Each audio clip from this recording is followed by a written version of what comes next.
Didn't hear anything of that. Okay. Oh, sorry. For those of you online, I think the room might have been muted as I did my really eloquent intro. Good morning, Senator and Representative. We have Representative Nicholas here in the room. The superintendent and treasurer are not here. And with that, I think this will be a pretty brief and efficient meeting. And Rachel, if you want to go ahead and take it away. Great. Thank you all so much. Excited to be here today. It seems like we were just there just several days ago, meeting in June. So we've made a lot of progress since the last time that we talked. Our plan today is to walk you through an update of where we are overall with the project. And then we have a lot of images to show you. Nigel, if you want to go to the next slide. Our plan is to walk through the progress that we've made with the auditorium and PMR images. We'll talk through where we landed with the conference rooms and then next steps. We do plan this to be as efficient as we can. There's lots of imagery to show you. There's lots of decisions that I think could be quickly made, knowing the feedback that we got in the last meeting. Okay, so with that overall project updates, you guys are going to get sick of these slides, but it is good to reinforce our overall intent and where we're at. So we look at the project triangle, objective, timing, and budget. We constantly are checking in on that to see how we're doing. And the good news is this is a very healthy project. You move to the next slide. We're really trying to hit several objectives with welcoming our people to the People's House and letting them know that they belong and the Capitol belongs to them. The items that we're going to review mostly today is with the intent of increasing tourism. So we've done a lot with engaging citizens. We will be doing a lot with engaging students. And today we're going to be doing a lot with engaging and increasing tourism. If you hit the next slide. We're still on time. So package 1, which is the signage and wayfinding, is in production now. And looking to install that in September and October. And package 2, this is the finalization of package 2. As we finish all the exhibit artwork, we're finishing the content here with these meeting rooms and installing that in October. So that is still on track. And with the next slide, package 3 and package 4. So those are the digital exhibits and then the civics exhibits. Those are on track to still install in April. So more to come with those in upcoming meetings. And we are on budget. If you go to the next slide, we are using some contingency dollars in order to get the rights to the images that we're showing. But the good news is, as we looked at the images, there was no image that we fell in love with that was a high cost that we needed to do, substantial negotiations with or send them up the chain. So I appreciated the subcommittee last month giving that option and being willing to help with those negotiations, but luckily we haven't had to get that far. And so we are on track with budget. So with that, we will move into public meeting rooms and our image recommendations. I will quickly highlight what the intent is because I think we've gone over this the last couple meetings in a row. So I think this is probably still top of mind. So I want to be efficient and good use of our time. If you go to the next slide, really, as we look through, like I said, most of what we're going to share today is really about capital extension, and the tourism story. So we want to celebrate tourism. We're looking at this as 7 chapters between each of the 6 public meeting rooms and the Capitol Auditorium.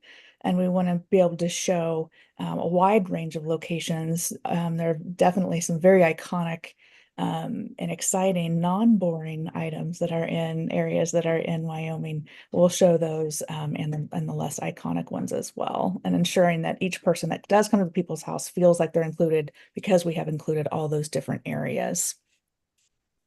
If you go to the next slide.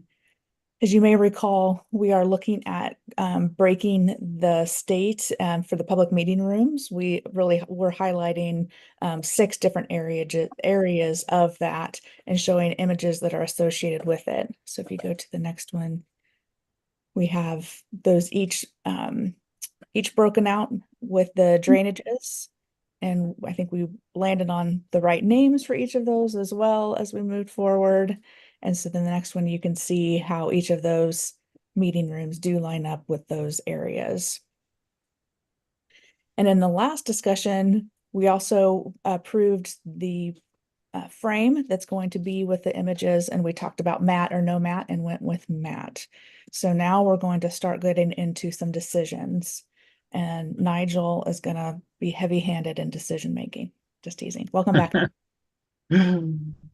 Hey, it's great to see everybody. Everybody's really tiny on my screen, but I'm sure you're all there, and it's good to see your tiny little heads. Thanks for the opportunity to walk through this. First of all, you guys have a gorgeous state.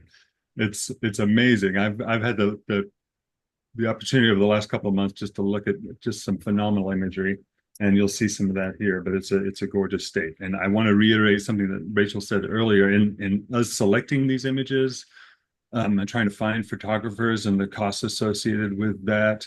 There's a few of the photographers that have waived their fees. So not only did the costs not seem as high as we anticipated them being, some of them just waived their fees or lowered their fees because they get to be in the Wyoming State Capitol. So that's great. That's a privilege that they were happy to be included in. Back to the nitty-gritty, the frame and matte options. We see the frame, and the frame on these little samples isn't the same one as this, but it serves as a placeholder as we consider how big the matte should be. There needs to be adequate space for the little ID label that identifies the location and the artist, the photographer. I've shown it here with a more complex image and the simple image, so you can see how the relationship of the matte has to the imagery as well. You can also start to see how having a matte on them starts to bring all the images together as well. So do we want the lesser matte, which is about a 4-inch matte with 4.25 on the bottom, or the original matte that we had before, which was a 5-inch matte with a 6-inch matte across the bottom? So we've diminished the scale of the label a little bit, enough to get the type in there without it feeling crunched. And that enabled us to decrease the height and the width of the matte. So what's our preference? 5 or 4?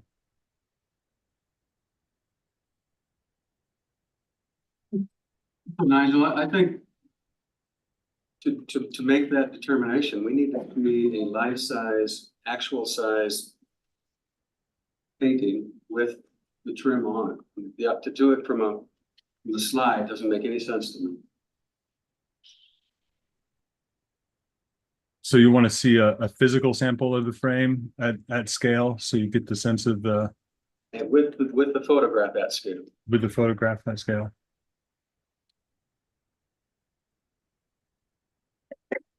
I'm curious, Kevin, not to put you on the spot, but you're the expert in this area. Do you have any initial knee-jerk reactions? I know you were very helpful in helping us determine that the matte was a good choice. I don't know that I have anything that's like professional best practice or anything. Both of them work. I prefer the 5-inch matte, the bigger matte, but that's really a personal preference thing more than saying, oh yeah, that's the right way to do it. Sorry, that's probably not that helpful. No, it is. Kevin, do we have anything we can go look at without producing something that will help us do that? Either over there or even downtown in one of the galleries or something like that.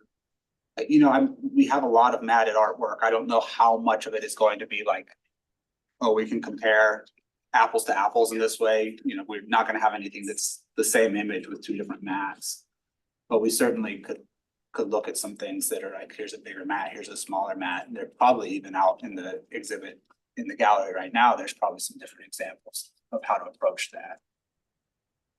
And the matte looks different. That's a good example of what you have up there, where you have a snow background and it's mostly white. It's a different photo, and how it reacts with the matte as opposed to the landscape up above. And then the question is, do you want every one of them to be identical in terms of matting size? Every picture is different with the different matte on different size. Well, I think the thought is having the same matte on all of them brings disparate imagery together, because a lot of these are going to be really, as to your point, very different type or different colored images for sure, and different scale. And then the next point is, I think that ideally, you'd like to see 3 of these on a wall, to see what they look like. Because when you have, the more pictures you have together, the more photographs, it has a different context in terms of how they interact with each other. And the size of them. I think all those things are critical, because we're only gonna be able to do this once, at least this year. And remind me, Nigel, and those renderings that you have up right now, that's the original 5-inch map that was suggested, right? I believe so, yes. But the problem with this is that the frame is larger than the frame that we ended up with. So it's not I probably shouldn't have shown this. It's not a completely helpful example. Well, I like it. Just show you how that a consistent use of the mat helps to bring those images together, helps to unify the story visually. Can you remind us what size that we agreed upon on for the frames? I believe it's about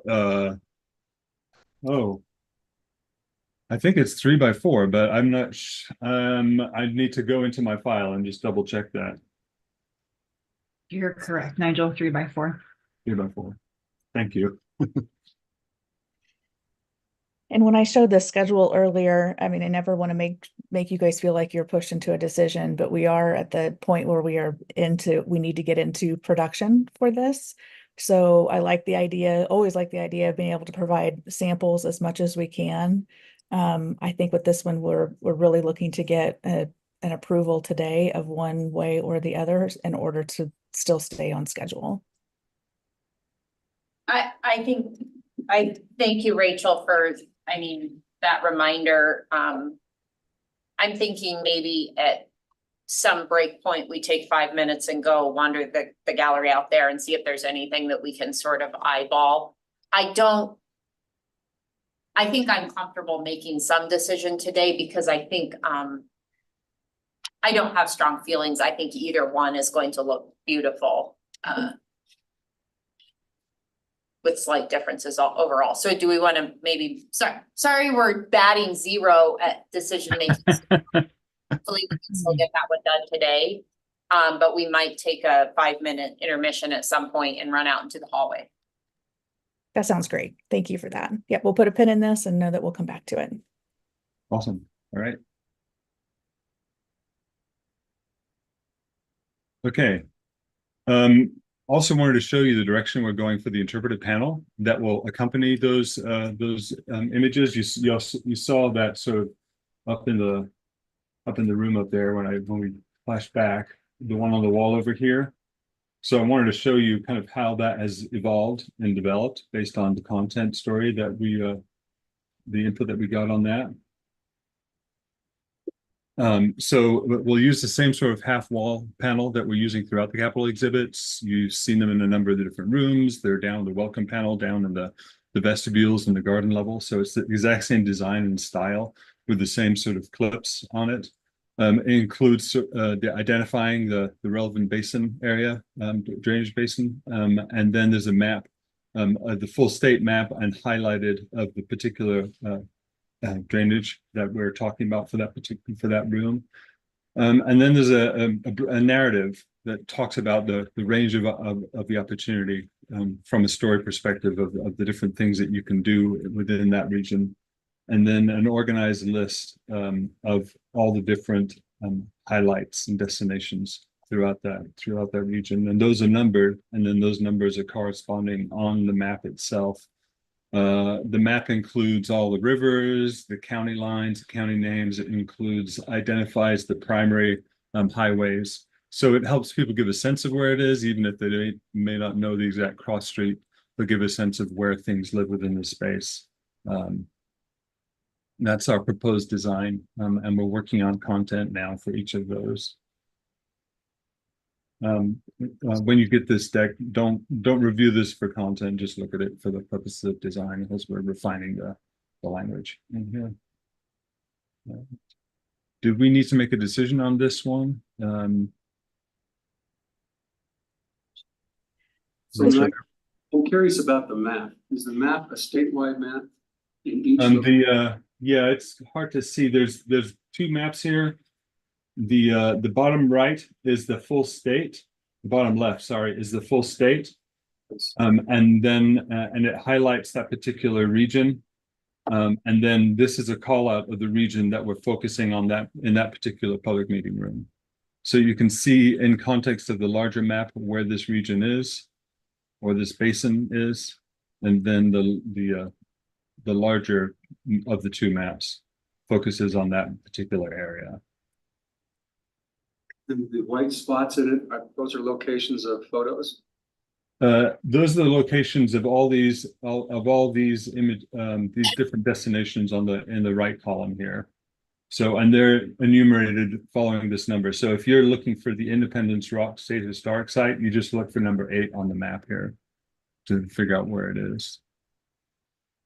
Madam Chair, the numbers do more locations than what the images in the room are. So the images in the room are kind of the iconic photographs for landscape, and then the numbered locations are additional things to see and do in the area. And this particular basin is one of the larger ones, so. So I'm curious, did you try looking at an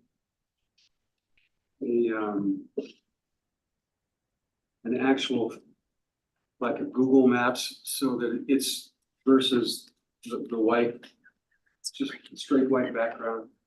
So you can see mountain ranges, you can see. More topographical. Right. I guess I'm concerned about I mean, that's absolutely something we could look at as an option. And that was one of the ones I played with. But to keep it clean and simple, and because of all the additional information that we wanted in there by adding all these dots, complexity of the topographical artwork just was not helpful in being able to navigate define what you're looking for. It just added that much more texture and detail into the map. We could look at versions of the map that have those topographical details to see if there's a version that isn't too disruptive.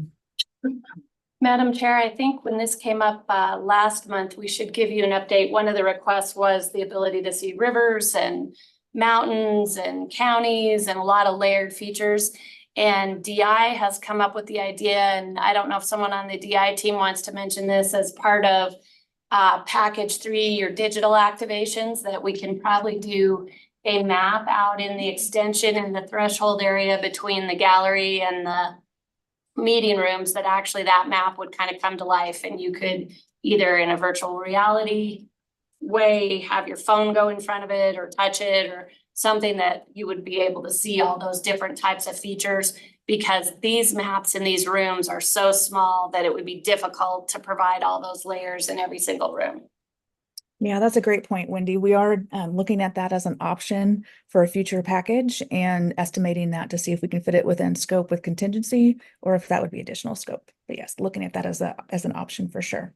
Madam Chairman, just a couple things. One, could we please have tourism and state parks look at these lists before they go out, because you already have one museum not right.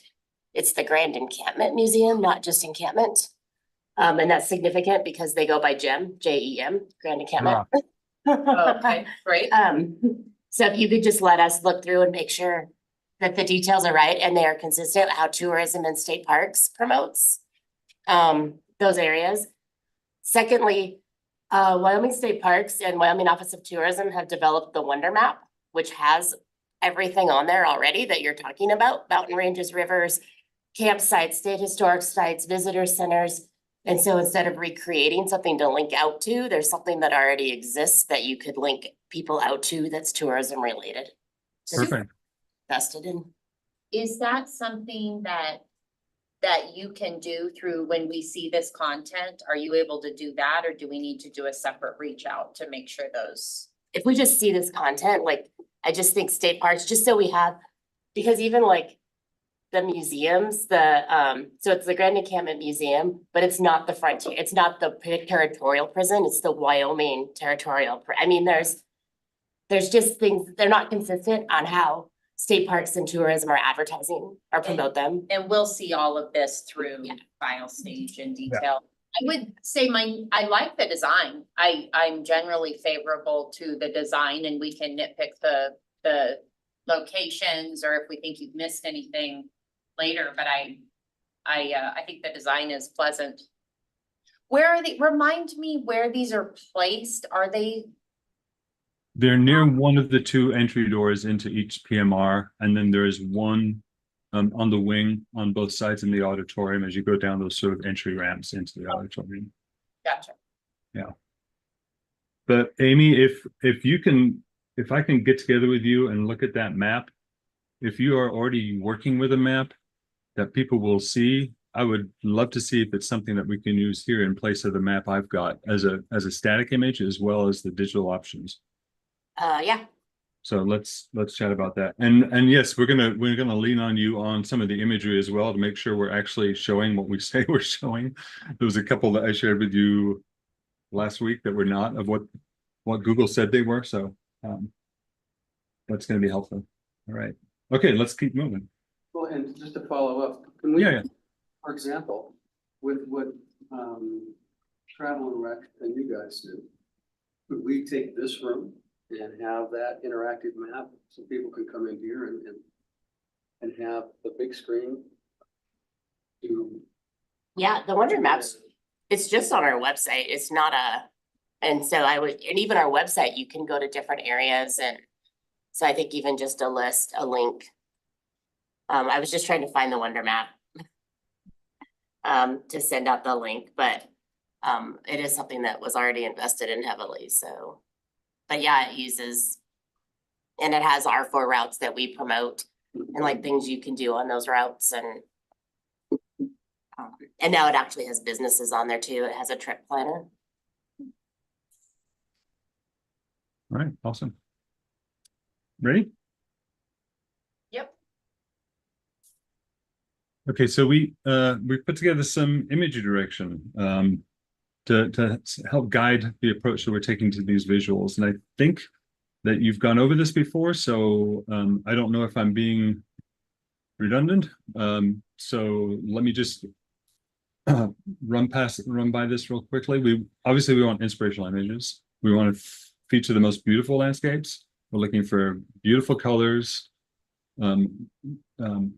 ideally shot at a time of day that really accentuates those colors and the vibrance and the details of a location. Beautiful compositions. We want to include wildlife when that's possible. It's not prescriptive. We do want to avoid man-made structures and people. Sure, if there's like someone off in the distance fishing or riding a horse, that's fine. But if they can't be can be a portrait kind of situation or up close. And for the most part, we're going to use landscape orientation, but there's a few instances where a portrait orientation is going to be effective, and that will work within the space. As much as possible, though, we'll lean into the landscape. And we're going to start with the Capitol Auditorium because that's a much broader brush than everywhere else. And there's a couple of different approaches that we can take to it that came up from the last subcommittee meeting. The goal is to show Wyoming's iconic attractions.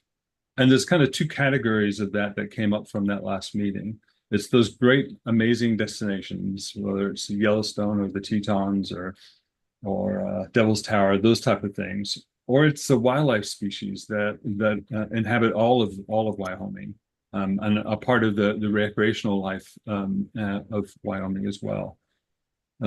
So which of those 2 options do we want to lean into? There'll also be, like I just mentioned, a couple of half-wall panels that will talk about what's in the room. So those are located here near the ramps, as I just mentioned. So the 2 approaches, option 1, primary destinations across Wyoming, and species. And these are, we are still, these are wrong images. These are still placeholders of the actual images, and this is not Yellowstone. I thought I replaced them all. This is somewhere else. And we'll look at detail in some of these images later. But the idea is focusing on these grand locations across Wyoming, these iconic spots that you'd expect to see, or a full range of species. Let's dig in a little further. If we're talking about statewide icons, from a from a destination perspective, things like, well, these we're suggesting these 8 categories: Yellowstone, Grand Tetons, Boar's Tusk, Devil's Tower, Cirque of the Towers. Did I say that right? Yes. I did. Wow. Cloud Peak, Medicine Bow Peak, and Gannett Peak. So those sound like the right 8 destinations, even if these particular images aren't the right ones. So Nigel, the Cirque of the Towers and Gannett Peak are basically not that visible from any location unless you hike into them. Yeah. And so what you have are just all mountain landscapes except for Boar's Tusk. And to me, the question is, we want it to be all mountains versus a mix of things. And I would suggest we want to mix and not all mountains. I think I agree with that. On the first question, I'm really inclined to sort of replace the iconic images in their geographical area room and have the auditorium feature wildlife. And a couple thoughts on that. If we sprinkle the wildlife throughout the rooms, then we sort of lose the geographical nature. Additionally, I think if we have a wildlife species in each room, then we, then it becomes the moose room and not the plat room or so. That's sort of my inclination, and I think that's actually a really interesting solution. And I think we were pretty universal on wanting to add back in some wildlife. So I appreciate you taking that and running with it. And then it kind of gives us the option to put these iconic images where they belong geographically, which I think is right. So I think what I'm saying is I'm voting for, I guess that's option 2, right? Where we focus on Yeah. wild and then remove some of the iconic images that we were going to place in the auditorium, go back to their corner.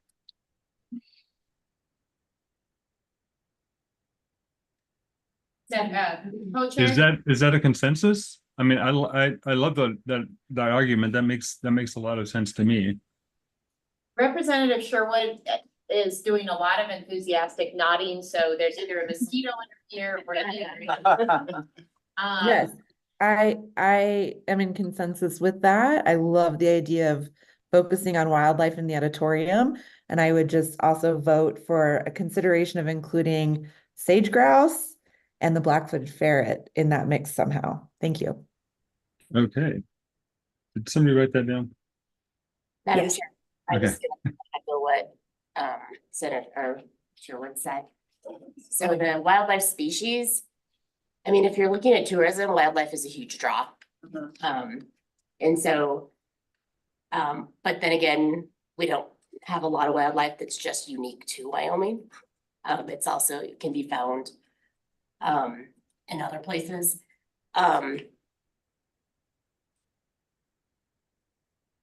So I like, if we're gonna do wildlife, I like them all being in the auditorium because exactly what you said with the moose, like the moose room, that could be Sublette County, that could be Kurt Gowdy, that could be, I mean, moose, like the wildlife aren't specific to just one region outside of like the turkey up in Sundance is unique to just that area. And so if you're gonna do that, but I'd also, I just lost my train of thought, sorry. But I'm gonna second, I think we need to make sure the sage grouse, that the waterfowl or something that, or anything we do with the birds are gonna be very unique to Wyoming. I also would make sure we're looking at native species, AKA the mountain goat would not be a native species to Wyoming. So be careful that what we're putting in there is something that, Well, yeah, but it's here. yeah, And it's iconic and it's Wyoming, right? And so, and I mean, you know, thousands of people flock to Beartooth Highway to see mountain goats. So it's hard to say, well, we're not gonna feature them because they're, you know. So anyway, I think in the future DI, the warning is that we will probably have a knockdown drag out over which critter should be included, but we want some rodents. Well, now would be the time. Yeah, but I think the point is well taken that, you know, it's hard to not include a moose. They're the best, but I think, maybe some of those more interesting species that people don't think of immediately necessarily. Mr. Co-Chair, did you have any preference? How do you feel about that idea? Well, I think, thank you, Madam Chairman. All of you have made some wonderful points. I lean this way as well, just for the record. I think featuring the wildlife in the big auditorium actually is pretty exciting to me. I think it just would be terrific. It would also get us out of the problem of why did you put a moose in the Platte room instead of the Teton room? And you know, I think he would really get out from underneath that and be better able in the meeting rooms to be able to feature what part of the state we're looking at. I just think, and these wildlife pictures are outstanding. I don't think you can go wrong with any of these. I like Representative Sherwood's suggestion that, you know, the sage grouse is a big deal, and I'm not so sure about the ferret. But anyway, I like the auditorium. I really do, featuring the wildlife, Madam Chairman. Thank you. So I will plug for the being a Riverton girl. I'll plug for the Wolverine. But I think we've made a decision. And Madam Chair, I think this is an area, as Rachel said, we do need to start driving some approvals, but this auditorium area is one that DI has said, if we can make decisions on the other 6 meeting rooms and they move forward, we have time to come back to you with some compilations. It may also be possible DI has all the measurements in the auditorium. There may be some areas rather than a 3x4, one big shot, that you may be able to do a collection of a couple smaller pieces to get more wildlife in. We haven't talked to DI about that yet, but we were trying to just give the concept of, you know, here's a smattering of wildlife. These may or may not be the right species or the right images for those species. Well, and to follow up on that, I know that the Game and Fish folks have thousands of really beautiful photos. If you look at the whole top row up there, it looks like they're all posing. So they're not and I think to have them in a more natural setting where they're active, they're doing something, which also shows part of the landscape. It won't be hard to do that. And they'll also have some beautiful fish pictures as well. So Yeah, and we're also working with the Wyoming Wildlife Magazine has an annual photo issue. And Same If thing. someone could post the link to that YouTube of that they feature into the chat, so if people want to check that out. But there's some gorgeous images in there, and we have contacts now that we're chatting with about potential of using some of those imagery as well. So these are not the cream of the crop by any means, but it gives you a sense of the range. A couple of other questions, and I think Representative Nicholas, you just sort of alluded to it, that we want shots that are focused primarily on the animal? I guess like the mountain goat would be an example of that. Or do we want it more in its environment, like the deer and the bear images in this? What's the level of intimacy with the animal itself that we want? Or maybe we want a range. I'll jump in. I think a mix. And that's one of the things the Game and Fish does so well with Wyoming Wildlife. What jumps out at me from the top row, those are all lovely photos, but same thing with the bison and the mountain goat. They're all the dominant male animal. So some of my favorites from Wyoming Wildlife are where we're featuring the, the cow moose with twins, or the, so just more of a variety, not always the huge dominant bull, sometimes, because that's the money shot, but Yeah. just more variety in, baby wildlife is the cutest ever. So a variety of ages and genders and placements, I think. Awesome. That's great input.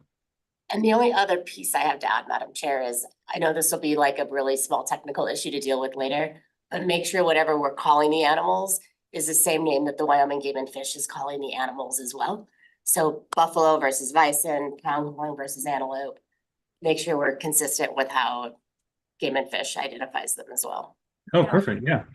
Madam Chair and Representative Nicholas, we have connected VI with Game and Fish and the person that produces the Wildlife magazine, and Nigel is just in the process of curating more collections. So we've made that connection. We're going to credit Game and Fish where Game and Fish is due. So we've made that partnership and we're working with them. So that's something that an easier mind of working with Well, a natural it partner. would be a lot easier than to have animals in different settings: winter, fall, spring, summer. Correct. Yeah. We will not suffer for not enough images to choose from. If you Yeah, I think it's going to be a problem actually. But, yeah. All right, that's excellent. I'm really glad that you guys chose to go this route. That's my preference as well. Yeah, so then I think we can skip to the PMRs.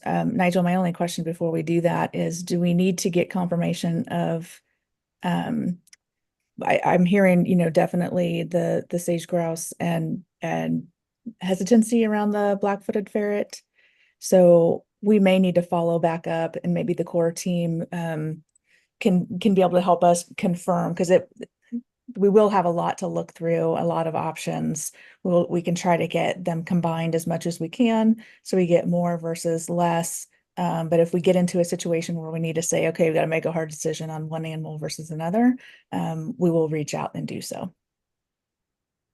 What about asking Game and Fish what animals they would like to see if they're using their photos? So Nigel, one of the things that I think we should think about is, for all of these photos, over time, I imagine that there will be potential for rotation of different photos.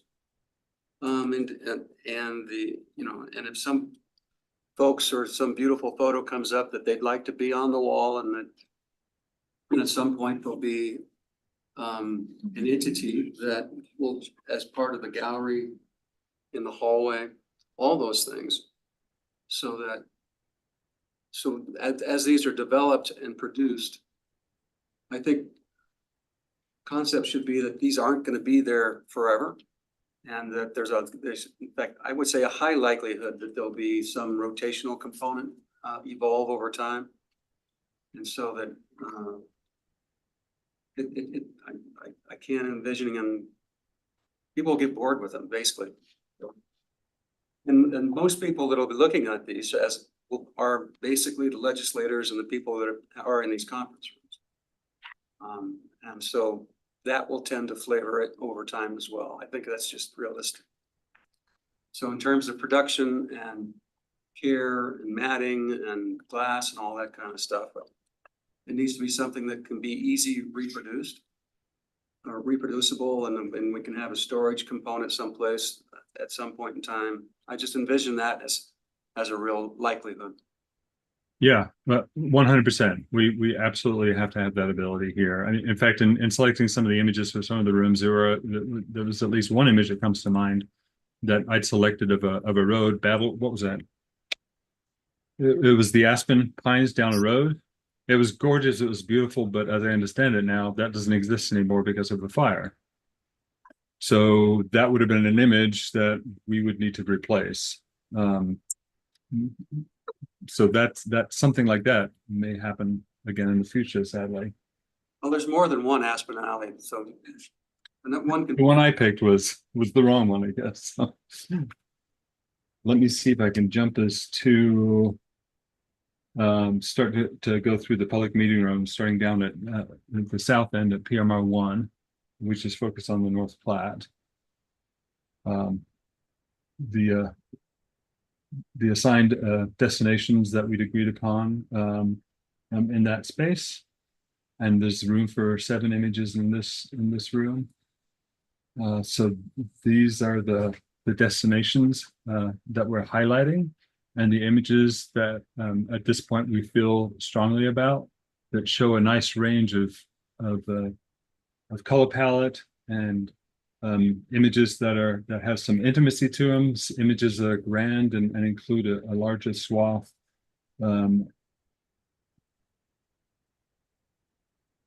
And that I think make an interesting pairing. So we have some images that will play off of each other well within the room. So for example, 7 and 2 play off each other well, 6 and 4 play off each other well. 5 and 1 play off each other well. So Nigel, my only concern is that those are all summer or spring. So there's no representation of winter. In this one. That's a good point. You're right. The only other thing I would mention on this one is that being the area we're looking at, our grasslands are such a big part of this one. We don't really have a feature of, I mean, I know they're not, it might be harder to find a stunning photo, but let's go through the individual images so you can see them as they relate to each other with a larger highlight. That might give you a better sense of what's it encompasses, because it does. I think it shows some of the grasslands in here as well as you start to look at the images in detail.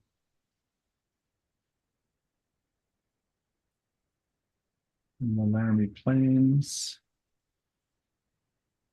Medicine Bow.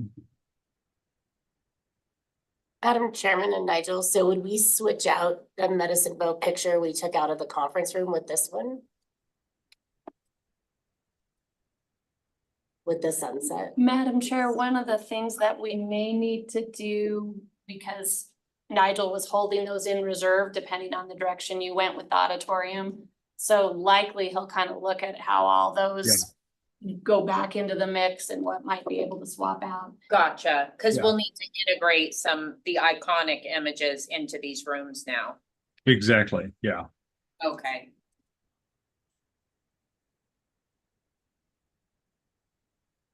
So, Madam Chairman, on that particular image, I'm so impressed that we got a picture of Elk Mountain without windmills in there. Or a blizzard. That's what I was gonna say. You can see them. That's the problem with some of the winter shots, is that they're invisible. You'd lose them in the map, Representative Nichols. So in Platte, let's see, we're in Platte, right? Yes, that's right. So which of the iconic pictures would fit back in here? Medicine Bow? Yeah, I think that's the one we had.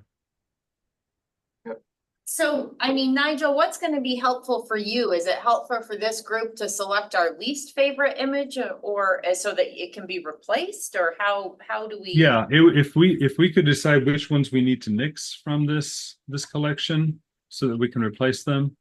And then if we're going with Medicine Bow, then we would look at the one that we have here and the one that we have in the auditorium or had suggested for the auditorium and see which of those two we prefer to be the hero in PMR1, for example. Madam Chair, I don't know if this helps you all, but it might be if you look just as a collection at the auditorium and if you're happy with those pictures, it might just be a matter of giving Nigel some leeway to see how they all work together, because he's not only working on any one image in a location and working with Amy to make sure it's in Wyoming, but also, you know, rights acquisition. Right. And how the whole palette works together in the room. So it might just be if there's any of those images from the auditorium you would want to see, he'll know that, but otherwise it might give him a little bit more liberty to try to make this all work together, because there's a number of boxes he's trying to tick as he goes through this. Okay, so does everybody know where, if you go back to the Capitol Auditorium image recommendations, there's 8 pictures. Well, So to note that we do have different seasonality and throughout the rooms. So all the boxes that Nigel is trying to check, we may not get it in every single room, but trying to maximize them as much as possible. so this is what we have for Cloud Peak. Oh, no, sorry, Medicine Bow. Which would get us, now feels winterish, but it might not be because we're so high up anyway. But I kind of think that the color variety is maybe more important in how it looks than maybe the season. Because I think, you know, if we all had green grass, blue skies and everything, that looks all the same. But yeah, some, you know, are places that you can all, you know, it's gonna look like that, but it takes till August to get it to look like that. You know, and other times it's gonna be that one of Elk Mountain, that's like 2 weeks in June. When it's really that green and pretty, you know, but you know, I think the variety of the colors really what I think stands out more than necessarily like learning about the different seasons of some of them. And some like the mountain ones, those are gonna have to be the summer because you can't get up there to a few of those places. And the good thing is they still look wintry because there's snow. Exactly. Still have some stuff. yeah. Point, I think, I'd be inclined to keep the current Medicine Bow Peak, not sub out this one just because in that palette that you have in PMR1, it is cooler, it's a little bit more grays, whites. And you've already got 4 images there that have quite a bit of color and saturation in them. So I don't know that there's even a need to make a change here. I kind of agree because the icon image is very pink and purple and we already have a lot of pink and purple. That sounds great. Sounds good. That's helpful. All right. PMR Any others in this group that you want to nix?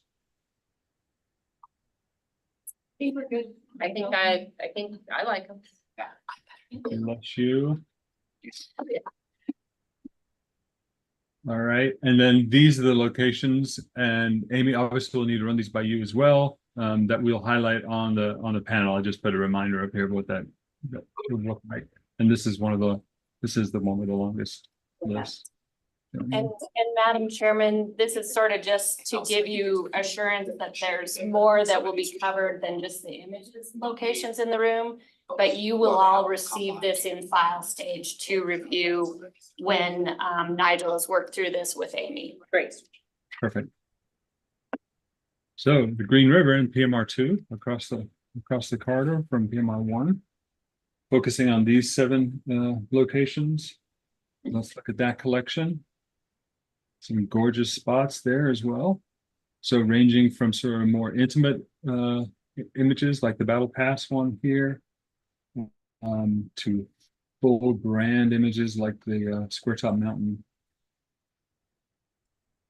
I love all of these except number 4. 4 looks very basic to me. Sort of bland comparatively.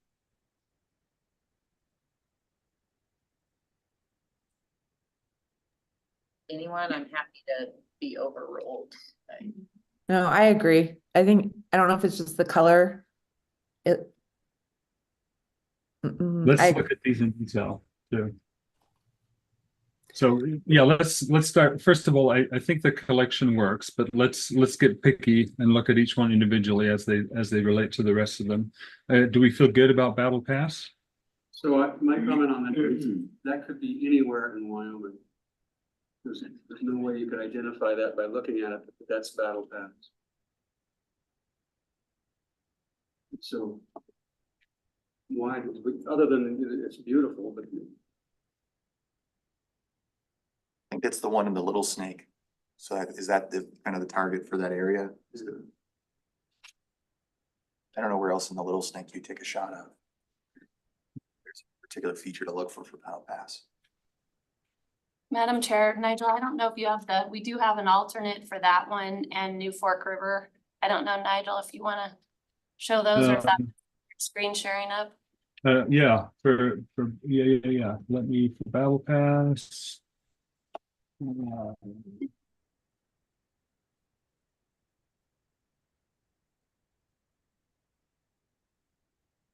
Whoop.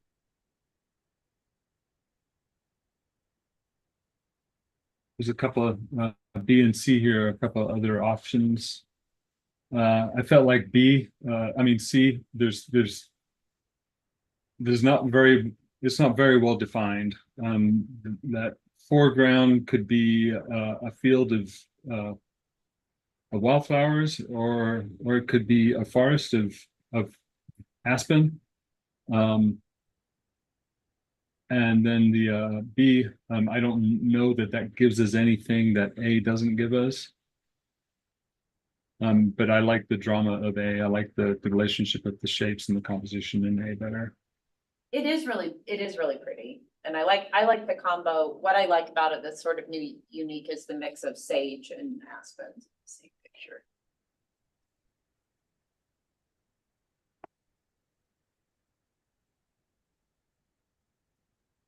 It's definitely better than B and C. In my opinion. Okay, we can take that input and look for additional options. You want to keep moving forward? Keep going through. Yeah. Yeah. Just cognizant of time. Square Top Mountain. already complained about that. It's definitely identifiable. Wind River Mountains. That's another gorgeous. Yeah. So that's the Circuit of Towers as well, depending on what side that you're on. Yeah. Richard? Madam Chair, I apologize. I know it's not time for public comment, but one observation I'd like to offer is to try as much as possible to include examples of state lands and photographs within this collection.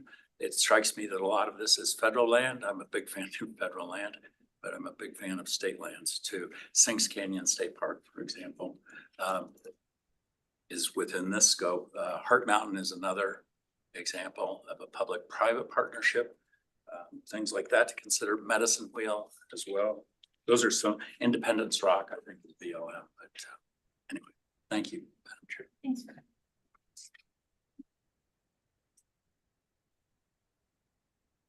So this was the one that was the most suspect of our grouping. So, Madam Chairman, just a couple of comments regarding the New Fork River. Probably the biggest tributary that comes into the Green River, and it's pretty iconic. Having grown up there, it's a favorite in that part of the world just because of, if you look in the background, that's Fremont Peak. Three of the tallest peaks in Wyoming are right there as you float down that river. And that's kind of, yeah, in the foreground, that's kind of what you see along that river, but it is, it's quite a, if you haven't ever floated it, I recommend it. Yeah, it's definitely the bank that I'm struggling with a little bit, but again, if everybody else likes it, I'm not gonna die on this sword. Madam Co-Chair, could, Nigel, could the image be adjusted any? I mean, are these absolute or I feel like I actually did adjust this image to accentuate the color and the contrast. I had similar concerns. To be honest with you, some of these destinations, it's hard to find great images that can be used. So you'll go on Flickr and Pinterest and find phenomenal images, but when you dig in, you can't use them because either the owner doesn't want you to use them or the file size isn't sufficient to adequately, it looks great on a small screen, but it would fall apart the minute you scaled it up. Or the photographer just doesn't have the image anymore. There's a couple of images where the photographer said, well, I don't have it anymore. All I've got is that screenshot. So finding an image that we can actually use is surprisingly difficult for some of these lesser known destinations. That doesn't mean we can't hunt again to see if there are any other new Fork River images, or if you can give me an adjacent location that might broaden our search, or if Amy and any of your gang have any ideas about I didn't mean gang, your teammates have any ideas about great imagery from this particular location, I'm very happy to see those. Senator So, Landon, Madam, go ahead. what are your thoughts about maybe something up by the Narrows on Fremont Lake or New Fork Lake? That's exactly what, why I unmuted, Madam Chairman. That I wondered about Fremont Lake, and one thing I don't have a strong feeling one way or the other on this photograph of the New Fork River. There's just so many images up in that part of the world, including Fremont Lake, which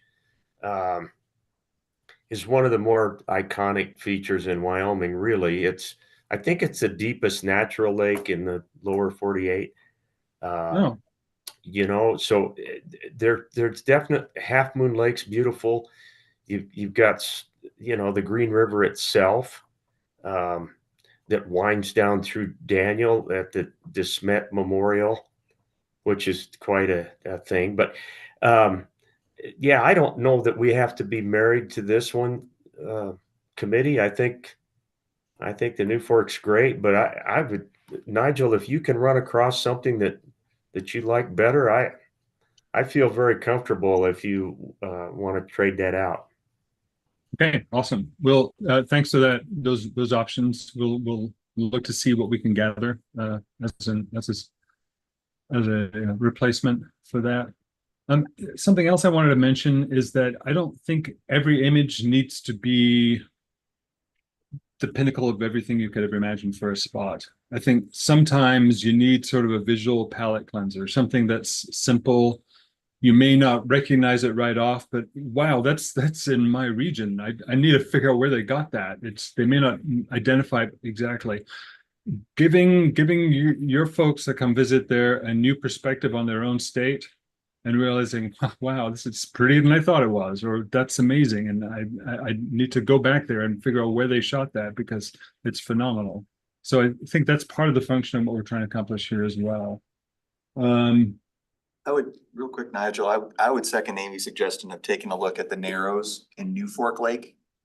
It kind of pinches together in the middle, and it's kind of this neat mix where it looks like a river with the trees coming in on the sides, but it opens up back behind it to the mountains up the canyon.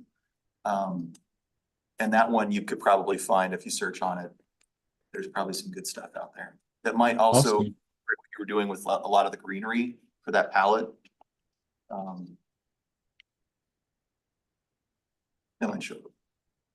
Perfect. Thanks. Flaming Gorge. That is Utah. We got a bunch of gorgeous Flaming Gorge shots in Utah. That is I had a hard time finding. You think this is Utah? I can verify it because here's a picture of my nephew that I took at that exact same spot. Okay, so but that one's not gonna work. So when it comes to the flaming, and I know you guys are very, like, the pictures that Sweetwater has provided, the Wyoming side of the Flaming Gorge it's gonna be sands with those iconic tower sandstone structures. If it has red, anything like this, that is Utah, like. But this is taken right out of Manila. You just came down, I can drive you right to the spot. Oh, good grief. Okay, well, I have an argument to make with It's Adobe looking towards Photoshop. Wyoming. Wyoming's Photographers at night. Yeah, that That's why we're doing this. Yes, thank you so much. Although I'm slightly annoyed. All right. With the photographer, not with this group. Yes, I'm annoyed with the photographer. Okay, so I think that's disregard probably that. how we, Nigel, I think that's probably how we need to run through here. I'm just trying to be time cop a little bit. Okay, sorry, yeah. No, there's so much beauty, but let's make sure that if there's red flags, let's stop the red flag, or let's pause to make sure we understand the red flags, and then we will be working with the core team to finalize all the imagery before it goes out. So we can still look for other options. Okay, so I'm just gonna keep clicking. Somebody yell if we need to stop. So we've had a number of meetings about the different locations that we want to highlight in each of these rooms. So we've already kind of agreed and narrowed those down. We've gone through a number of images and narrowed them down to the ones we're showing here. Now we're doing our due diligence, making sure we're actually showing what say we're showing, and there's nothing in here that's problematic. Now we move to the Powder River in PMR3. Red Wall, Outlaw Canyon, Crazy Woman Canyon, Tongue River Canyon, Cloud Peak, and the east side of the Bighorn Mountains. Let's look at those images in detail. Nice, strong, red, bold image, full rock formation with that little hidey hole for outlaws. And then Outlaw Canyon itself, it's got that kind of misty. I really like this group. They're gonna look great together. You know, if that mist is probably smoke. Oh, do you think so? Might be. Yeah. Well, that's a very authentic. It is. Wyoming picture. That's what it looks like right now. Yeah. So as a Brit, all the romance of London fog, that's smog. That's London smog, is what that is. Yeah. Tongue River, Cloud Peak. I love the relationship of this intimate rock and grass, and then we move through the valley to the majesty of these peaks. It's a cool composition. And this lush bucolic sort of vision with the path winding through. I really like that one. Yeah. So when you label it, I don't know if it makes sense to label it the east side of the Bighorn Mountains. It's just the Bighorns. Just bighorns. Okay. To on all of these, get a more precise location in the particular area as well. I was just gonna say, maybe like on that one, you see near blah blah creek or something. Okay.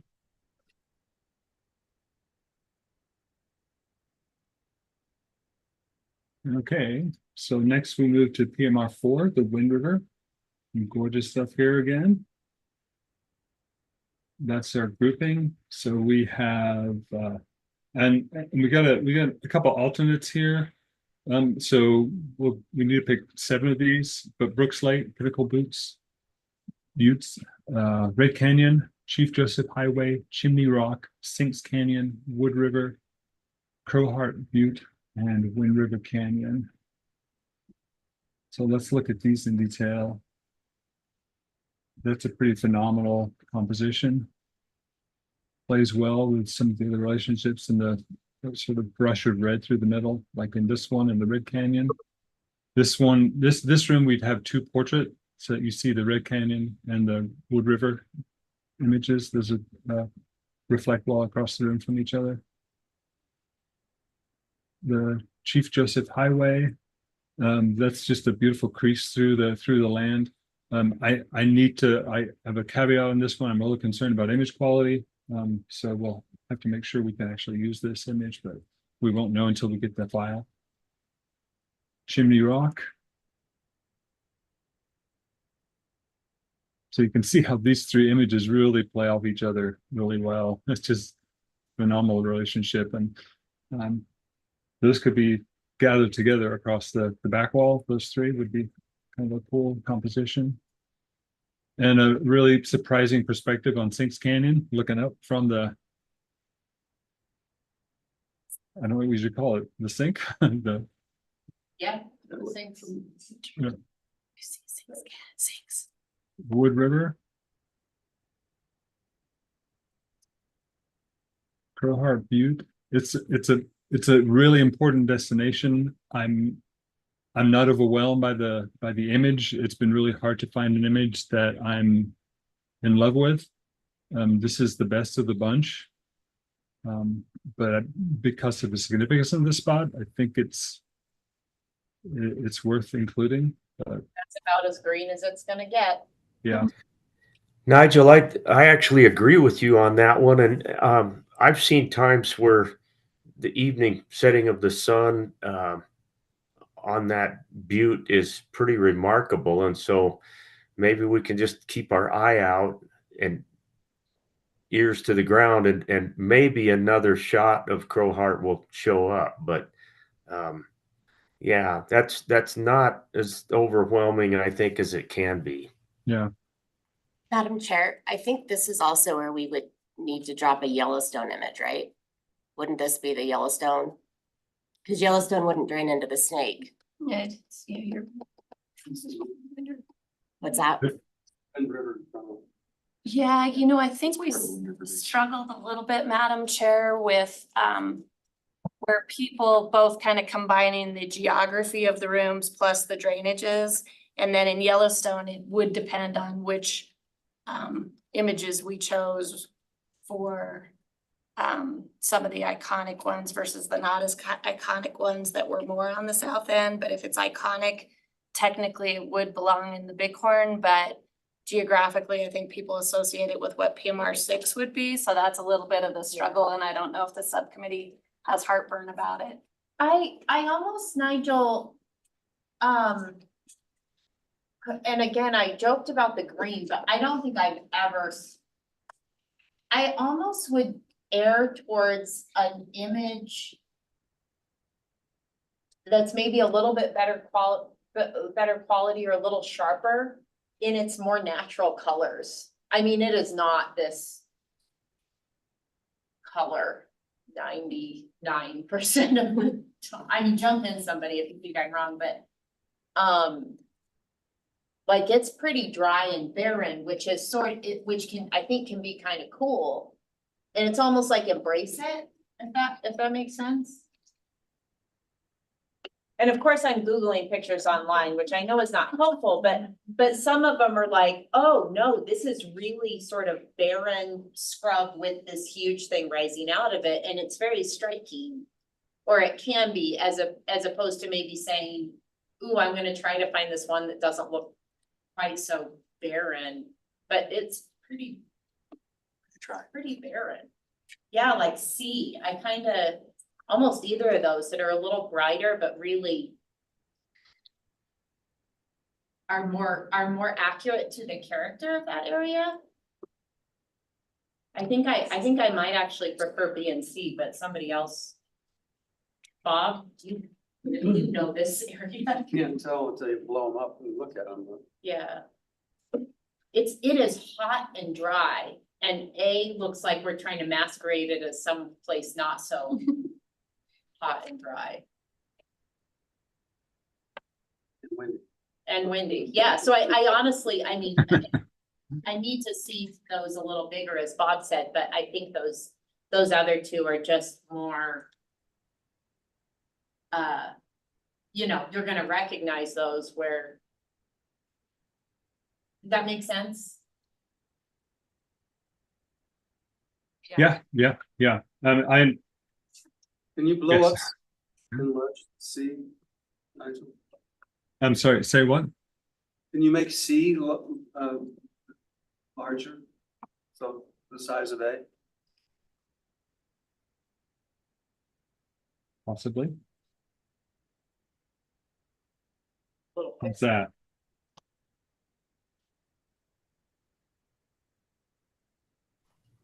Let's see. Boy, I sure like C, it seems like. Yeah. Yeah, we're kind of liking C. Yeah, That's, I like C2, but I'm a little nervous about the source of the image. So it's one of those we found on Flickr. So I don't know whether or not the actual image will hold up at scale. I prefer B over A as well, for what it's worth. Okay, so we can definitely look at not A, but either B or C based on what we find out with the photography rights. Okay. A will be a good quality image. It'll also be the most expensive of the three. So, good for you guys. All right. I think there's a gallery in Lander that has a couple nice photos of it that might be free too. There's that photographer, Scott Copeland, up in that area too. That's done a lot of. We've got a few images from him in here. I know I had sent an original one of Crowheart, but it was pretty far back, so he might have another one. So, this is gorgeous of the Wind River Canyon. Lots of people like to stand in this spot and take photos of this canyon. This seems to be a popular. I've got this angle in all sorts of different ways. But okay, so we got some good direction on a couple of those photos. We'll double check on. And next, the Belle Fourche River. Whoosh. What? Oh, I included the R. You had an R in there. Belle Fourche. Thank you. So here we have the Keyhole State Park, Inyan Cara. Am I saying that right?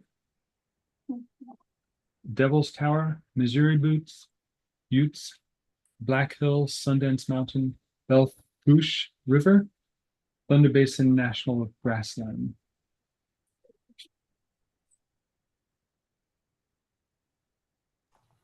Those are beautiful shots. I like every one of them. Sorry, are we showing Devil's Tower twice? We are. Yeah, I don't like that.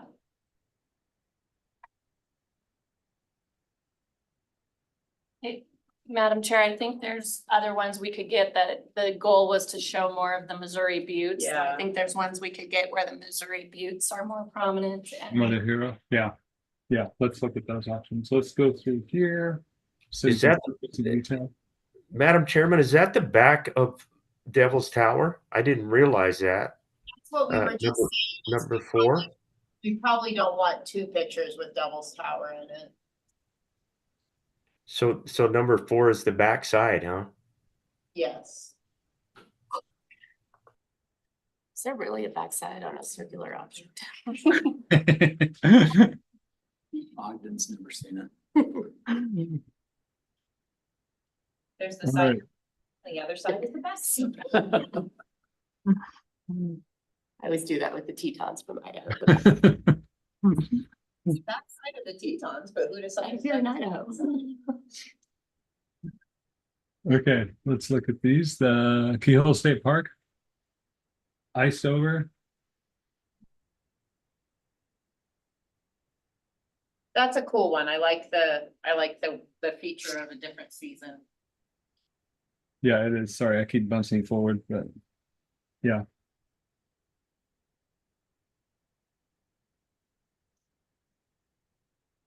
This is painterly. It's really, really a fascinating combination, the way the light's hitting the foreground.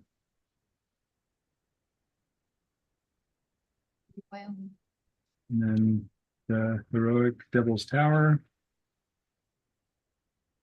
And then we want to look at an alternate options here that focus on the Missouri Buttes. In some ways, I like that one because we have the iconic Devil's Tower everywhere. You very seldom see that shot. That's a good point, and maybe swap out the other, I mean, very lovely, but fairly standard. Yeah.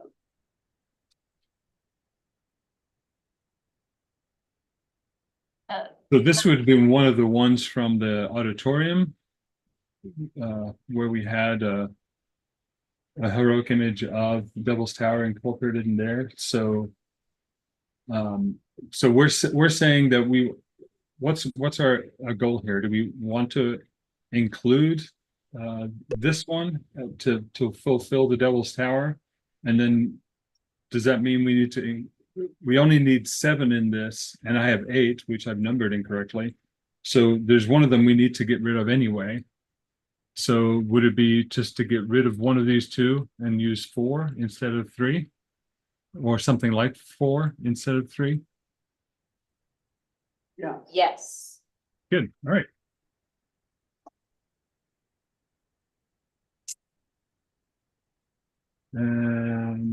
It's hazy, but the image itself is pretty solid, I think, of the Black Hills. Yeah. How much is the cost of, say, of the production of one of these photos from? I mean, what's the estimated cost per photo? With, the full cost of the frame, everything else. Including the usage rights? Yes. That the usage rights vary drastically from image to image depending on the photographer. So I don't know that I can give you, I don't think I've estimated it out. And part of that is based on which images we've approved and selected to see what the average would be. But it's anywhere from $0 to I think 400 or something, $400 or $500, depending on the image and the source of the image and the usage expectations. But most of them are closer to the low end of that. There's a few odds and ends that are at the high end of that, but it balances out to fit well within our expected budget range for the 50 odd photos that we'll be using. As far as Ashley, I don't know if you have any suggestion around the cost of the actual fabrication, the frames and the matting and the production of the actual art that's to be framed. Well, I think we need to know that and have a breakdown of it. And if we're paying $500 for a photo, then we might have a different opinion about it or find a substitute. So once again, going back to the concept that 5 years from now, these might be changed out or some of them. So we need to have that reproductive ability.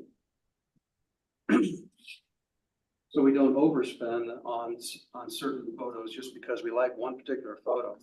I just think that would be information that we should have in front of us. Very much agree. We will put together a document that outlines each photo and what each photo costs in the rooms itself. So the total cost per room. Within that, we can also include the materials, fabrication, labor, etc., for the actual frame itself. And the follow-up on that is at some point, 10 years from now, we'll want to perhaps go to a local frame shop and have additional ones that we can do at a reasonable cost. So that will become part of the ongoing legacy. And there's lots of other places we can put these paintings within the state of Wyoming or these photos. So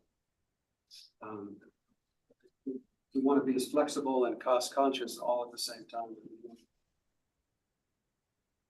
Madam Chair and Representative Nicholas, I think that might be something with this capital curator starting that they can really assist over time, especially with these frameworks of the river basins and these locations identified, to start to pull in a collection of photos that we can kind of freshen up these spaces, every, 7, 8 years. And add new work, get different photographers in there, and it can kind of become a piece of that, rotational piece of art, yeah.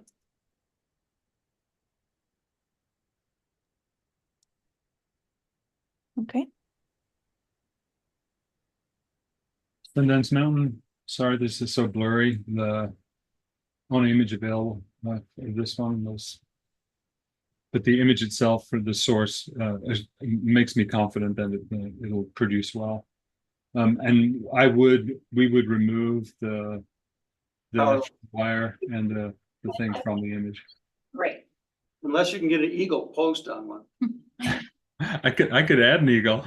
No, that's the turkey area. You gotta have the I Marion could add a turkey. turkey with a bear climbing up the thing.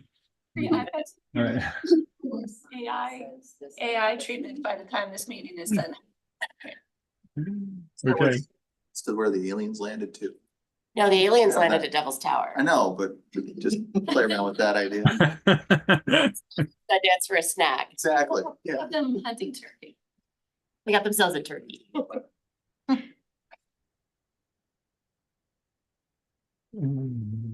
think this is a gorgeous image. And grasslands. What's that? I really like this one. I think that, it's not. It's not, Snake in that picture. it's very Wyoming. Nigel, Yeah. those little disruptions on the skyline, is that something natural or is that? I mean, maybe they're so small you can't tell what they are, but I Oh, can, these little things right here. are they people? No, it's like some sort of outbuilding, and it looks like we're looking at a road, and there's some signs. Maybe Okay. I can remove that or leave it in.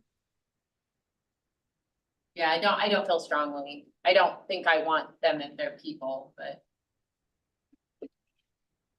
Once I get the high res image, I will be able to identify what those things are. This is from a quality source, so should be able to figure that out. I think there's a possibility, Madam Chairman, that could be a gas building, one of those gas well things. And if that's the case, I would advocate taking it out, but I'm with you. It's easy to remove things like that here if we're comfortable making that edit. Great. All right, we've got one more room. Yay. How are we doing? North Snake River, last one.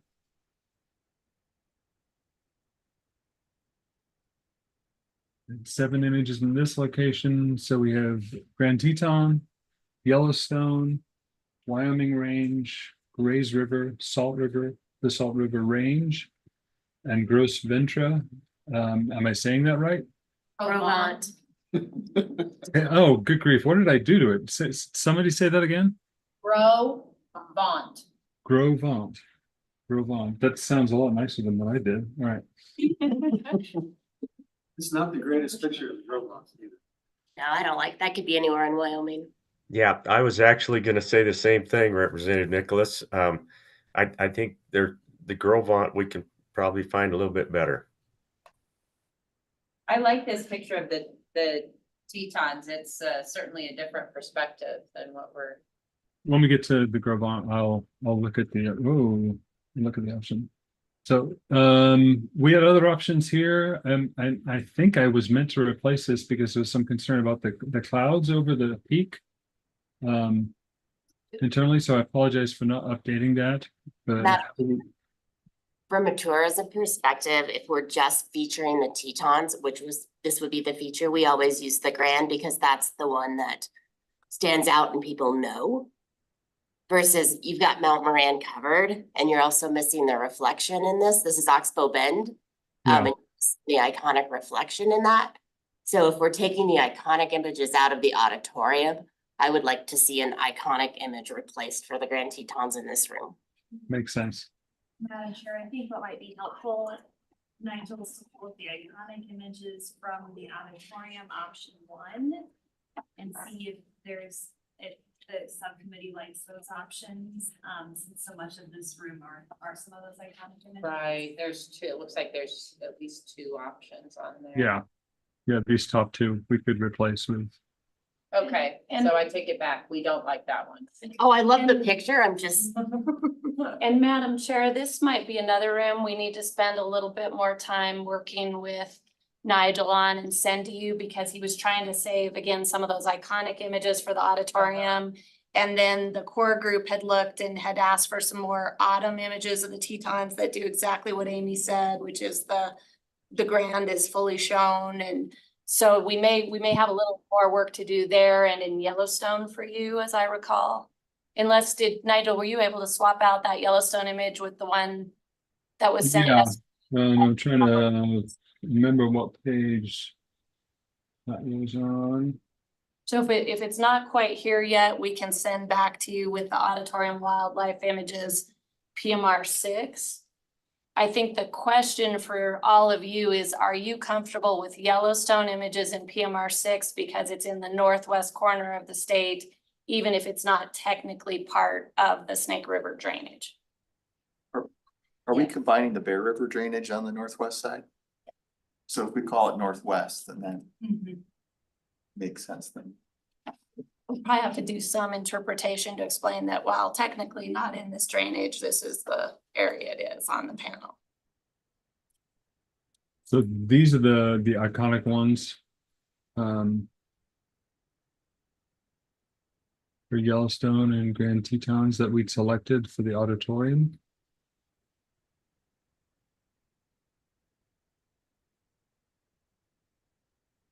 Go back to where we were.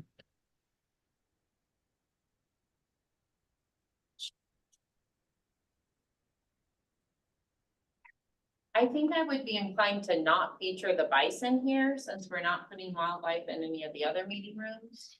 Yeah, I agree. Okay. So that what we selected for that'd be a great one for the wildlife to show the bison in winter.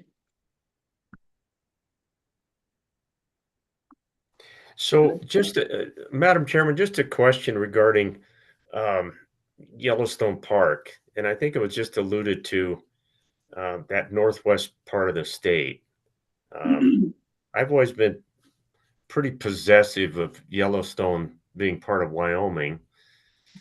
And, you know, we are showing in this group of photographs, we are showing the Yellowstone. But what about the most iconics? The falls and Old Faithful? Do we steer away from that? It's kind of like the Grand. If you almost have to have the Grand somewhere. I'm just throwing out that there's a couple of iconic shots up in the park that, do we want to include them or not? And Madam Chair, Senator Landon, those are the images we were mentioning that Nigel does have, that he was holding to make a decision by you about where iconic images go. So there's a Lower Falls image, a Grand Prismatic Spring image, and I think another Old Faithful image that could be used in this room.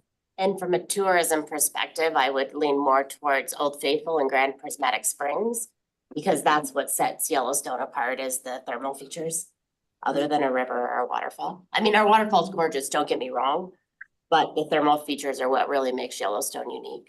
And there's definitely gonna be some cool pictures out there of the winter with those thermal features. Yeah. Thank you for that, Wendy, Amy, everyone. I appreciate it. I should have known that you were way out ahead of me. Nigel, do you want to keep going on 6? Because it sounds Yeah. like we will need to come back. DI will need to come back to the core team, the subcommittee on the auditorium, and I think this room in particular. Wyoming Range. Grays River.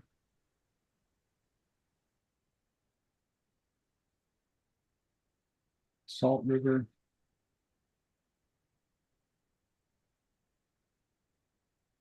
the Salt River Range.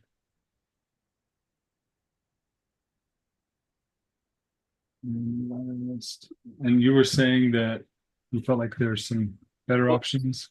Salt River and the Salt River Range, but the Salt River is in the Salt River Range. So you have basically two of the same river. Yeah. And Nigel, I would sure give you permission on that Salt River Range shot. If you run across something that jumps a little better than that one, it is a winter shot, so I guess that's okay. That Salt River Range photograph doesn't wow me. Well, and if we're looking to fit Yellowstone in this room, I mean, great. If there's a few we're less than wild about, I would say. Okay. Yeah. Do we want to look at the alternatives for the next one for picture 7? Yeah, I can find them right quick. Whoa, what's going on?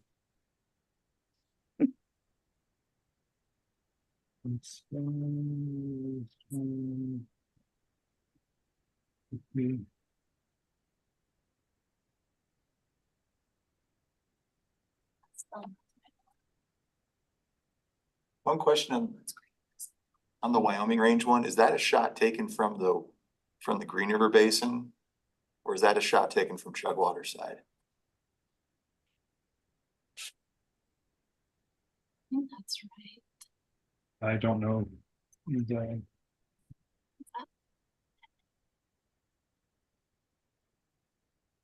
Here's a couple of that range.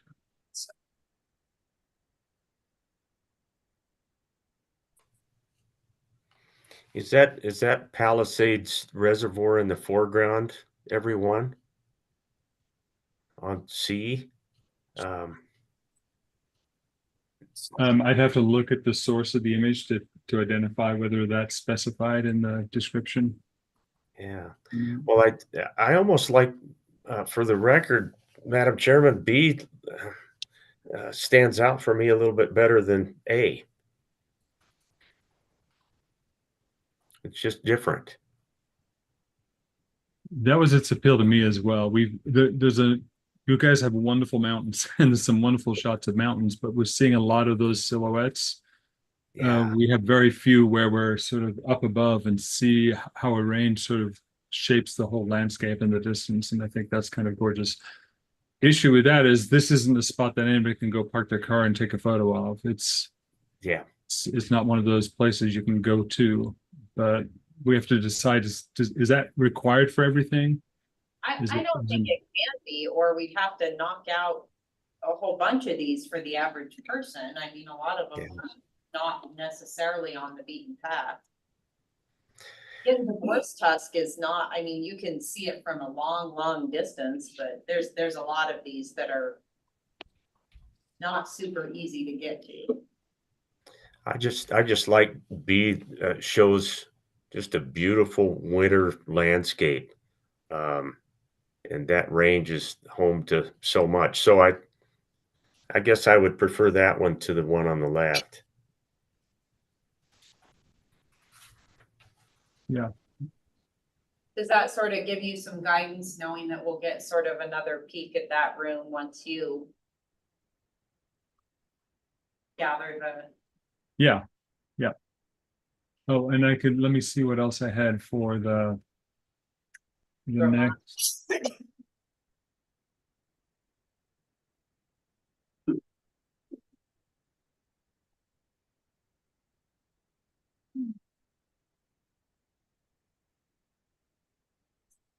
Appreciate your patience as I navigate this.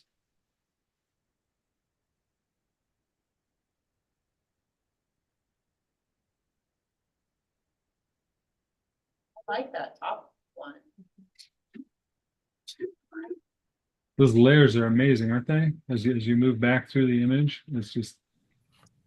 I like B as well. It still shows the sagebrush, and I do really applaud whoever decided on A. I think it's a pretty shot too, and it shows our iconic sagebrush. But this one does too, and it also puts it in context.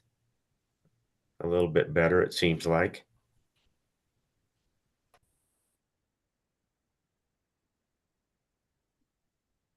Feels ever so slightly Scottish to me, but you know.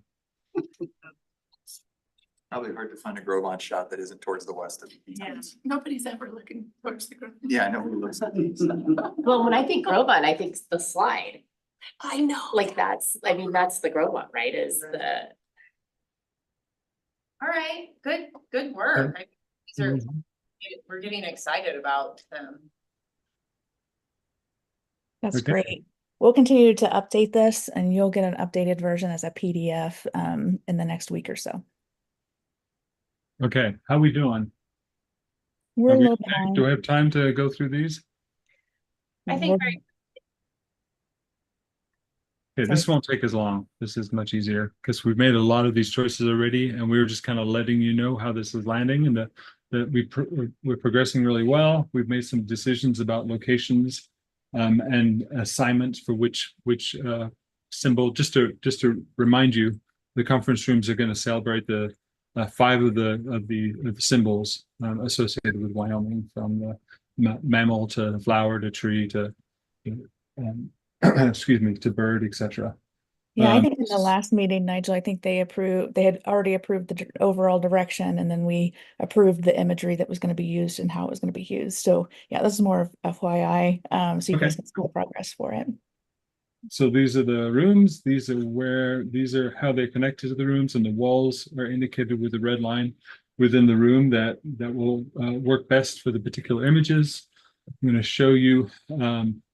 This is, as you know, what's going to happen is we'll have an image. We'll subdue some of the background, so the focal of the symbol will be drawn forward. There'll be an interpretive panel with, I think, about up to 100 words that will talk a bit about the symbol, so you understand what it is and its significance. These are the 5 images we've landed on to represent those 5 symbols, from the cottonwood to the bison to the wheatgrass to the paintbrush and the meadowlark. And look at that guy, he's all happy saying there.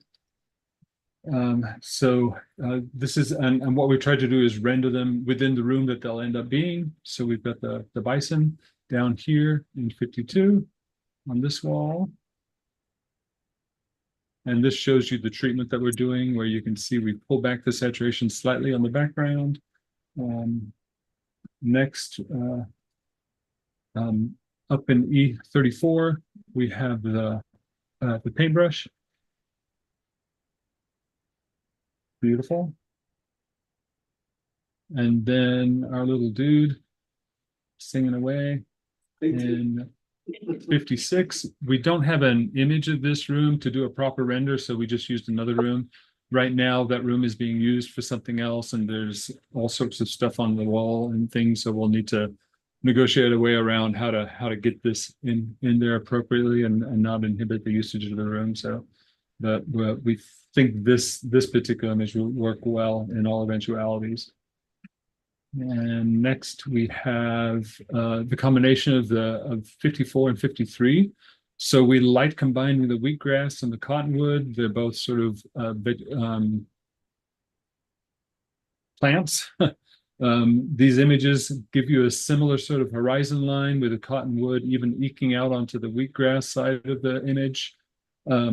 So I think they play off each other really well. They're not, because it's a big room used for a lot of larger meetings, they're not distracting. Like, you're not looking in the eye of a bison the whole time or looking at the beak of a bird the whole time. It can become sort of environmental. So we like the way that worked. We had a difficult time finding a wheatgrass image that really showed the symbol effectively. So what we're doing is we're combining this image with wheatgrass in the foreground and the cottonwood in the background, and then accentuating some wheatgrass poking up on the left here, just so you can focus on that particular plant. So combined together to create that final composition. And then those two work together beautifully. You can see the cottonwoods kind of eking over into this shot. I think they play, even though they're completely different space areas in the state, they play off each other really well. I really like this, and this is probably the most used room, and I think these are these are great, so. Awesome. I agree, Madam Chairman. Nigel, I did have a question. Since we are identifying all of the other images in the extension and the auditorium, is it your intention to identify these iconic representations of the state in some manner? Yeah, absolutely. You'll see this little plaque here. There's one in each room adjacent to. Okay, So I there's see one them. here and one there, and I flew by it earlier, but we have you can show like it's a plaque like this Yep. where it Thank you. identifies Wyoming symbol, state mammal, bison. So it would be I a similar appreciate that. I configuration. missed that. Thank you very Oh, no, much. you're good. I'm racing through here. Because Rachel's giving me the evil eye because I'm taking too long. Oh, wow. We did it. We finished on a beautiful, gorgeous thing. So next steps. Now that I just told you off, Rachel, now you get to talk. I'm just gonna stare at you. Oh, I've got some things to say about you, but I'll do that offline. Yeah, this kind of reiterates what I said up front, is that we're finalizing the production details for package 1 and doing the final content and design reviews for package 2, which is this. We have a incredibly important date on August 7th to have all of package 2 design, content, everything approved, so it goes into production, so we don't miss that timeline.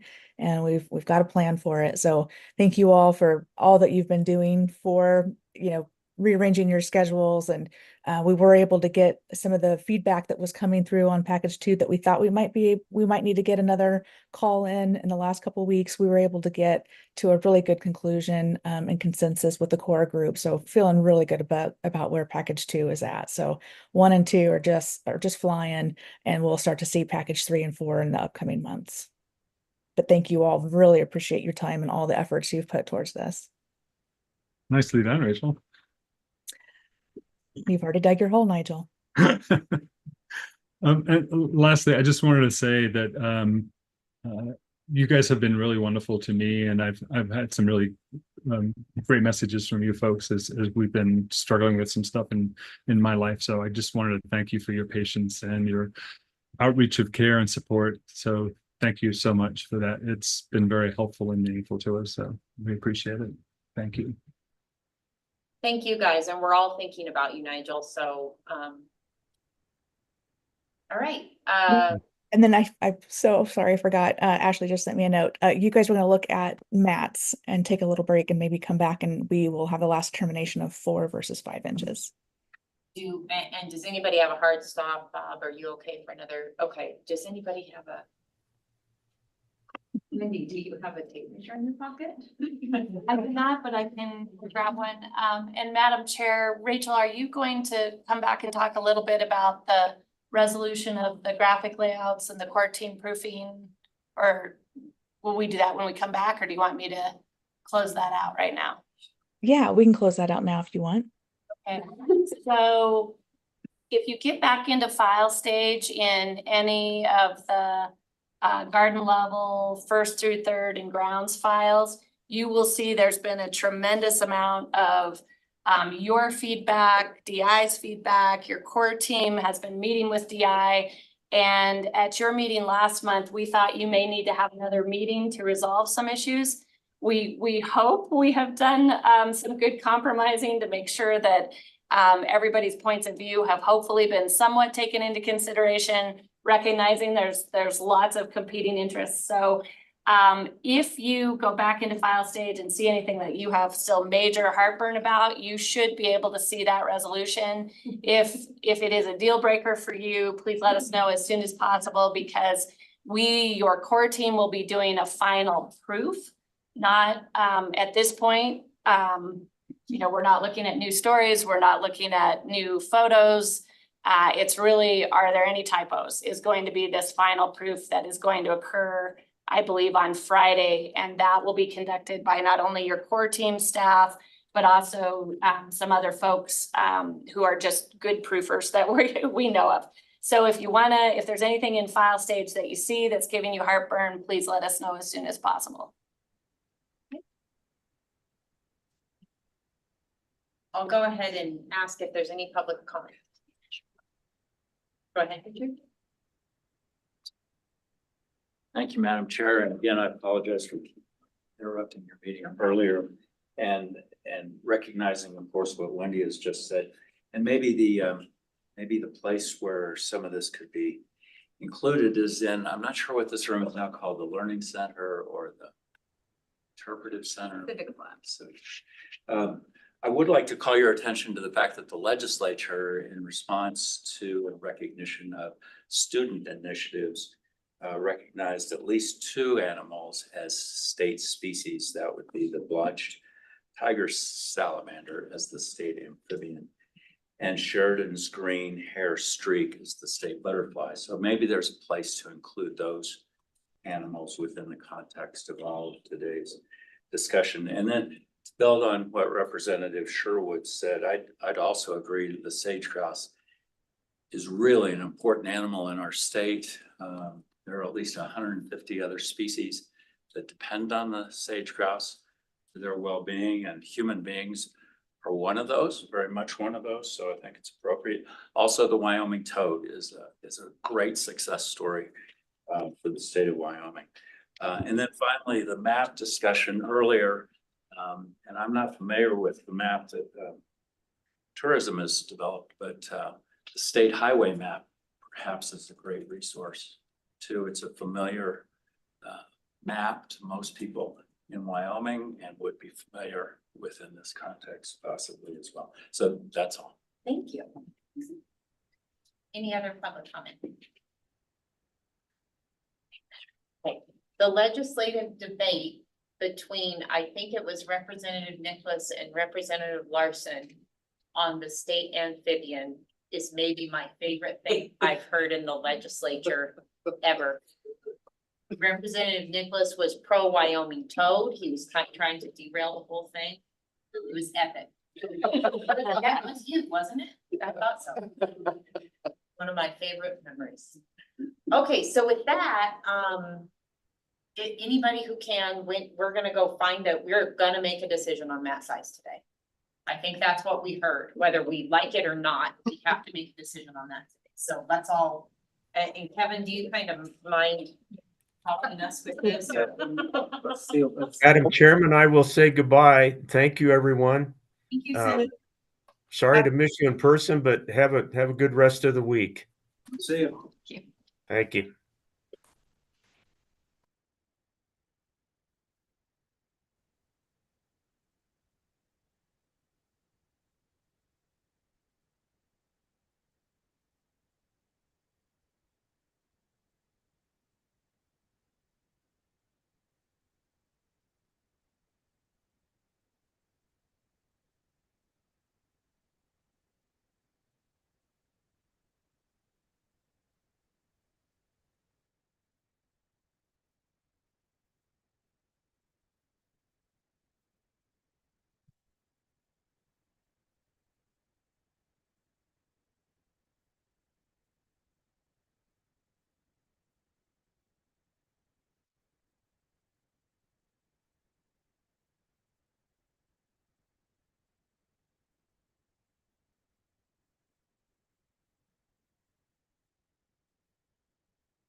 And like the pink.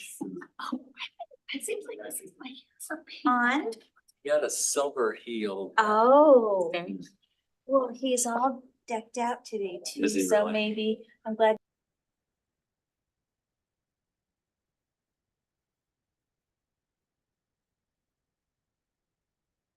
Okay, I think we're back. Nigel, are you there? Anyone? Rachel? I say that. We have a decision, we like four. We like the smaller map. That's probably why I still like it. Or it is. That was the final decision of the day. Thank you very much.